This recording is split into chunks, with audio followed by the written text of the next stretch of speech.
ইফতারিটা দিবার আইছিলাম যার জন্য, তা এসে শুনতে পারলাম যে তার খুবই অসহায়ের ভিতর। এই যে লোকটারে দেখতে পাচ্ছেন, এর কিন্তু এটা স্বামীটা মারা গেছে। এই ইনাদের বাড়ি হলো আহালিপাড়া মুরল। তা আসলে স্বামীটা মারা গেছে। তার এই যে দেখেন ছেলে মেয়ে কয়টা, এই দুটো ছেলে মেয়ে মারা গেছে। তার কিন্তু অসহায়ের ভিতর। তাই এই অসহায়ের জন্য আসার পর আমরা শুনতে পারলাম যে অসহায়। তা আসলে বিষয়টা হচ্ছে কি, যে মানে তোমার কি অবস্থা, কত তোমার সংসারে কি কি হাল এখন? এছাড়া অনেকে অভাব, বুঝছেন, দেখার মতন কেউ নাই। আমার শ্বশুর বাড়িতে আমার কেউই দেখে না। ওই পাড়ার কেউ কিছু দিলি দিল, আর না দিলে এইভাবে দিয়ে আমার সংসার চলে। পাড়ার লোকে হ্যাঁ, কেউ কিছু যদি দেয় মানে কেউ কিছু দেয়, সেইভাবে তুমি চলাচলতি করো। এখন এই হলো তোমার পরিস্থিতি। এখন তুমি মনে করো যে এই দুটো ছেলে মেয়ে নিয়ে চলতেছো। এখন তোমার এই যে আর আর কেউ কিছু দেয় না, মেম্বার চেয়ারম্যান না, মেম্বার চেয়ারম্যান কেউ কিছু দেয় না এখন আমার। ও দেয় না না। না। তা যাই হোক, এই যে আমাদের এই প্রবাসীর উদ্যোগে আমরা আইছি, গরিব মানুষের অসহায়ের পাশে দাঁড়ানোর জন্য আইছি।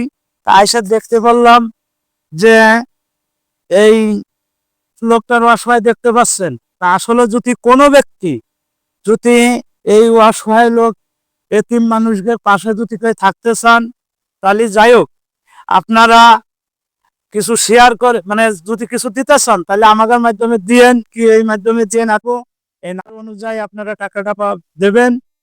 তাহলে আমি এই অসহায় লোককে যাতে আমরা দিতে পারি, যাতে এরা সুন্দরভাবে চলতে পারে। আপনারাই যদি প্রবাসী ভাইরা যদি না দেখেন, তাহলে এই লোকটা যাবে কোথায়? আসলে তো দেখতেছেন পরিস্থিতি এলো, দুটাই কি মেয়ে, দুটো এলো মেয়ে। আসলে এই মেয়ে দুটো দেখেন, একটা সন্তানও নাই। কি একটা আসলে কষ্টের বিষয়, আসলে আমাদের এই মুখটা বাইর হচ্ছে না। তা যদি আপনাদের সবার কাছে অনুরোধ করে বলি যে এই লোকটারে যদি আপনারা কিছু সাহায্য করতে চান, তাহলে আপনারা অবশ্যই করবেন, যাতে এই লোকটা সুন্দরভাবে চলতে পারেন। দেখেন এর কোনো কামাই নেই। তা যাই হোক, এখন তোমার এই সমস্যা, তাহলে এখন তুমি একেবারে কিসের পর আছো, তাই বল কি হালতে? একেবারে মানে আমার দেখার মতন কোনো পরিস্থিতি নাই, বুঝছেন। আমার দুটো মেয়ে আছে, মেয়ে দুজনে দেখার মতন কেউ নাই। মানে কোনো জায়গায় কাজ কাম করলে পরে কিছু দেয়, তাই নিয়ে আমার মনে দুজনে নিয়ে আমি খেয়ে বেঁচে আছি। আরে দেখেন, দেখেন, এই দেখতে পাচ্ছেন তো, আসলে এই নিয়ে তো খুব অসহায়ের ভিতর। তা যদি আপনাদের দয়া হয়, তাহলে পারা অবশ্যই আপনারা কিছু শরিক হবেন। আর এই ভিডিওটা যদি আপনাদের যদি ভালো লাগে থাকে, তাহলে হলো একটা লাইক, একটা শেয়ার, একটা কমেন্ট করবেন। আর সকল প্রবাসী ভাইয়ের জন্য দোয়া করি। আর সকল প্রবাসী ভাই কাছে অনুরোধ করে বলি, জুনু এই লোকটা যেন পাই, জুনু সেই কাদাই করেন, জুনু বেশ করেন না।